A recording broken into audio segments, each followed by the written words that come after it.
নমস্কার, আমি জ্যোতির্যোগী চ্যানেল থেকে সঞ্জীব বলছি। আজকে আমি আপনাদের কাছে একটা উপরত্ন নিয়ে এসেছি।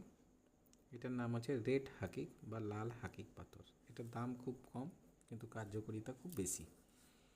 এই পাথরটা সাধারণত আরব কান্ট্রিতেই পাওয়া যায়। এটা ধরুন যাদের জন্মকুষ্ঠিতে রবি মঙ্গল খারাপ আছে বা যাদের মাঙ্গলিক আছে তারা এটা ব্যবহার করলে উপকার পাবেন। তাছাড়া যাদের মধ্যে লগ্নে ধরুন শনি এবং মঙ্গল একই রাশিতে অবস্থান করছে তারাও এটা খুব উপকার পাবেন। এরা মানুষের মনকে শান্তি দেয়, কোর্ট কাচারি মামলায় উপকারিতা করে, মনের সাহস ও বিশ্বাসকে বাড়িয়ে দেয়, মনকে মজবুত করে। এছাড়া যাদের ধরুন ব্লাড প্রেশার আছে তাদের ব্লাড প্রেশারকে কন্ট্রোল করে। এছাড়া আপনার পিত্তদোষকে কন্ট্রোল করে। অতএব যাদের এই পাথরটা পড়লে